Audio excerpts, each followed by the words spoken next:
चले वतन की ओर डाल के प्रेम की डोर। हम चले वतन की ओर डाल के प्रेम की डोर। बाबा खींच रहा है आज सहज ही अपनी ओर। ஓம் சாந்தி. அவ்யக்தவாணி 22/3/1982. அரசியல் துறை மற்றும் மதத்துறை அதிகாரி குழந்தைகளோடு பாப் தாதாவின் சந்திப்பு. பாப் தாதா தனது அனைத்து அதிகார உரிமையுள்ள குழந்தைகளை பார்க்கின்றார். அரசியல் துறை மற்றும் மதத்துறை இரண்டுமே ஒருவருடைய கரத்தில் இன்று உங்களுக்கு புகழ் பாடப்பட்டுள்ளது. இந்த மகிமை உங்களது எதிர்கால பிராப்தி ரூபத்தின் அடிப்படையில் பாடப்பட்டுள்ளது. ஆனால் எதிர்கால பிராப்தியின் ஆதாரம் தற்கால சிரேஷ்ட வாழ்க்கையாகும். பாப் தாதா நாலாபுறங்களிலும் உள்ள குழந்தைகள் எவ்வளவு தூரம் அரசியல் துறை மற்றும் மதத்துறைகளில் பிராப்தம் அடைந்துள்ளார்கள் என்று பார்க்கின்றார். அதற்கான சம்ஸ்காரத்தை இச்சமயத்தைத்தான் நிரப்பிக்கொள்ள வேண்டும். தற்கால ராஜாக்களே எதிர்காலத்தில் ராஜ்ய அதிகாரிகளாக முடியும். இப்போதைய தாரணை சொரூப ஆத்மாக்களே தர்மத்துறையை அடைய முடியும். ஆக இரு துறைகளையும் ஒவ்வொருவரும் தங்களுக்குள் எவ்வளவு தூரம் தாரணை செய்துள்ளீர்கள். அரசியல் துறையினர் என்றாலே அதிகாரி, அத்தாரிட்டி சொரூபம். அரசியல் துறை ஆத்மாக்கள் தமது அதிகாரங்களின் மூலம் எப்போது விருப்பமோ எப்படி விருப்பமோ அப்படி தமது ஸ்தூல சூட்சம சக்திகளை உபயோகித்து கொள்ள முடியும். இந்த அதிகார உரிமை அரசியல் துறையின் அடையாளமாகும். அடுத்த அடையாளம் அரசியல் துறையின் அடையாளமாகும். அடுத்த அடையாளம் அரசியல் துறையினை ஒவ்வொரு காரியத்திலும் சட்டம் ஒழுங்குமுறையில் பிரயோகிக்க முடியும். அரசியல் துறையினர் என்றாலே தாய் தந்தையின் சொரூபத்தில் தமது பிரஜைகளை காப்பாற்ற சக்தியுடையோர். அரசியல் துறையினர் என்றால் தானும் அனைத்து ரீதியிலையும் முழுமையாக இருப்பதோடு பிறரையும் முழுமையாக வைக்கக்கூடியவர்கள்.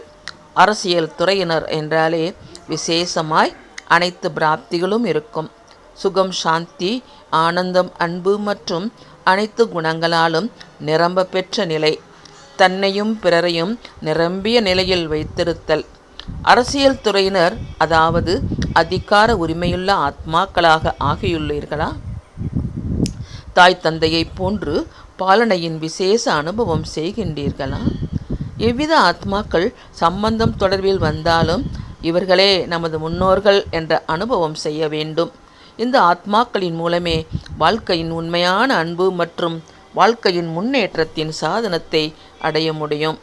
ஏனென்றால் பாலனையின் வளர்ப்பு மூலமே அன்பு மற்றும் வாழ்க்கையில் முன்னேற்றம் ஏற்படுகிறது. பாலனையின் மூலமே ஆத்மா தகுதியடைகின்றது.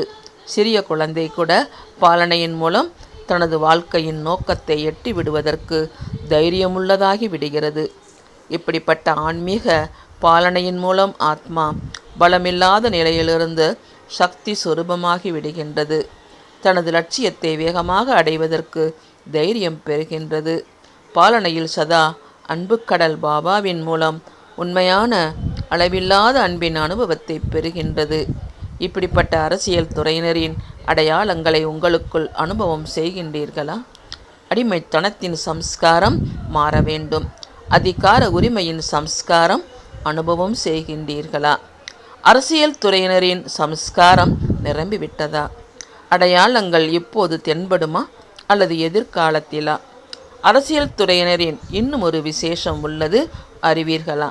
சதா உறுதியான அக்கண்ட ராஜ்யம் தனது ராஜ்யத்தின் இந்த மகிமையை அனுபவிக்கின்றீர்கள் இல்லையா? இந்த அடையாளத்தை சோதனை செய்யுங்கள். அரசியல் துறையினரின் அடையாளங்கள் உறுதியாகவும் அகண்டதாகவும் உள்ளதா? துண்டிக்கப்படவில்லையே.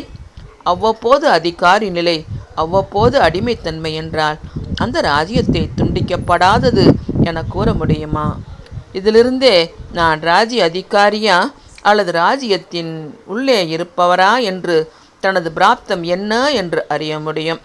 இதே போன்று சமயத்துறையினர், மதத் தலைவர்கள் ஒவ்வொரு தாரணையின் சக்தியினை தனக்குள் அனுபவம் செய்யக்கூடிய ஆத்மாக்கள் தூய்மையின் தாரணா சக்தியை அனுபவம் செய்யக்கூடியவர்கள். தூய்மை சக்தியின் மூலம் சதா பரம பூஜ்யர்களாகி விடுகின்றனர். தூய்மை சக்தியின் மூலம் இந்த பதீத்தமான உலகை மாற்றி விடுகின்றனர். தூய்மை சக்தி விகாரத்தில் எரிந்து கொண்டிருக்கும் ஆத்துமாக்களை குளிர்ச்சி செய்கின்றது. தூய்மையின் சக்தி அநேக பிறவிகளின் விக்கர்மங்களின் பந்தனங்களிலிருந்து விடுவித்து விடுகின்றது. தூய்மையின் சக்தி கண் இழந்தோருக்கு 3வது கண்ணை வழங்குகின்றது. தூய்மையின் சக்தியின் மூலம் இம்முழு சிருஷ்டி என்னும் பெரிய வீடு விழுந்து விடாமல் காக்கக்கூடும். தூய்மை என்பது தூண்கள் போன்றது. அதன் ஆதாரத்தில் துவாபர் யுகத்திலிருந்து இந்த உலகம் நின்று கொண்டிருக்கிறது. தூய்மை ஒளி கிரீடமாகும். இப்படிப்பட்ட தூய்மையின் தாரணை இதுவே தர்மத்துறை. இதே போன்று ஒவ்வொரு குணத்தின் தாரணை, ஒவ்வொரு விசேஷத்தன்மை ஆத்மாவில் பதிந்திருக்க வேண்டும். இதுவே தர்மத்துறை எனப்படும். தர்மத்துறை என்றால் தாரணைத்துறை. இப்படிப்பட்ட தர்மத்துறையின் ஆத்மாக்களாகியுள்ளீர்களா? தர்மத்தில் 2 விசேஷங்கள் உண்டு. தர்மத்துறையினர் தம்மையும் பிறரையும் எளிதாக மாற்றிக்கொள்கின்றனர். மாற்றும் சக்தி மிக தெளிவாக இருக்கும். முழு சிருஷ்டி சக்கரத்தில் பாருங்கள், எந்தெந்த தர்மத்துறை ஆத்மாக்கள் வந்தனரோ அவர்களின் விசேஷத்தன்மையானது மனித ஆத்மாக்களை மாற்றுவது. சாதாரண மனிதனிலிருந்து சிலர் பௌத்தர்களானனர், சிலர் கிறிஸ்தவர்களானார்கள், சிலர் மடம் ஆஸ்திரம வாசிகளானார்கள். ஆனால் மாறித்தானே அவர்கள் அப்படியானார்கள். ஆக தர்மத்துறையினர் என்றால் மாற்றம் செய்யக்கூடிய துறையினர். முதலில் தம்மை, பிறகு பிறரை. தர்மத்துறையினரது இன்னொரு விசேஷம் பரிபக்குவம். அசையக்கூடியவர்கள் அல்ல. பரிபக்குவ சக்தியின் மூலம் பரிவர்த்தனை கொண்டு வர முடியும். இகழ்ச்சி, எதிர்ப்பு எதுவாயினும் சரி, தமது தாரணையின் பரிபக்குவமாக இருப்பார்கள். எவ்வளவு குணங்களின் தாரணையில் முழுமையாக இருப்பாரோ, அதாவது குணங்களின் முதிர்ந்த சொரூபத்தில் இருப்பவரோ அவ்வளவு முதிர்ச்சியிலும் பணிவுடன் விளங்குவார்கள். தனது பணிவுத்தன்மையின் மூலம் ஒவ்வொரு குணத்தையும் வெளிப்படுத்த முடியும். என்னென்ன பிராமண குலத்தின் தாரணைகள் உண்டோ அவை அனைத்தும் தாரணைகளின் சக்திகளை அடைந்திருப்பதே தர்மத்துறையினரதாகும். ஆக அரசியல், ஆட்சித்துறை மற்றும் தர்மத்துறை இவ்விரண்டின் சமஸ்காரம் ஒவ்வொரு ஆத்மாவிலும் நிரம்பியுள்ளதா?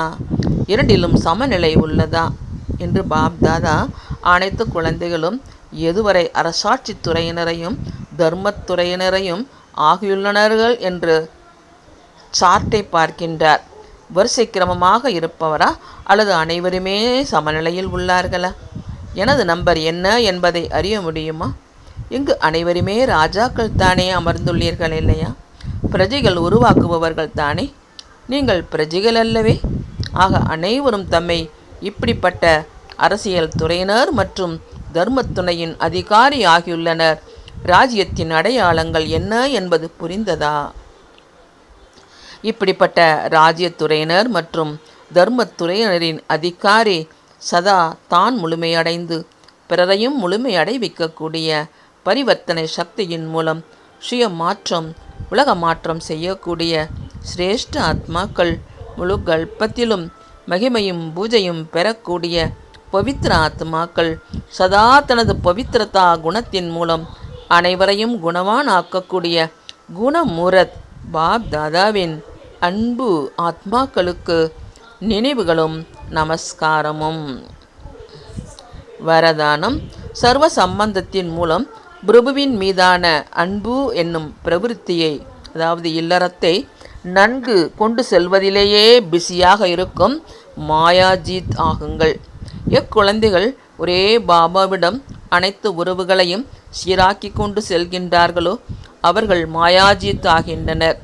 எப்படி லௌகீக பெரிய குடும்ப பொறுப்பு வகிப்பவர்கள் சதா கூறுகின்றார்கள் இல்லையா, வேறு எந்த நினைவும் வராத அளவு குடும்பத்தை நடத்துவதிலேயே முழுமையாக ஈடுபடுகின்றோம் என்று. அதே போல பிரபுவிடம் அன்பு நிலையில் நிலைத்திருக்கும் பிரபுவின் பிரவிற்த்தி எவ்வளவு பெரியது! பிரபு பிரவிருத்தி தூங்கும்போது கூட நடைபெறுகிறது. தூக்கத்தில் கூட பிரபுவை சந்திக்க முடியும். ஒரு வினாடி கூட உங்களுக்கு கிடைக்கவில்லை எனில் மாயை எங்கிருந்து வரும்? ஸ்லோகன் பிரம்ம அவபாசமமாக ஆகுவது என்றாலே சம்பூர்ணம் என்னும் லட்சியத்தை அடைவது. अच्छा, ओम शांति। तुम बच्चों को तो सर्विस करनी है, जो बाबा कहते हैं सबको ये बताओ कि देखो तुम्हारा एम एंड ऑब्जेक्ट ये है, एक गीता है बढ़िया, ये राजयोग है ना बच्चे। कैसे है राजयोग? बिल्कुल सहज है कि बाप को याद करो तो ये वैसा मिलेगा तुमको। ओम शांति।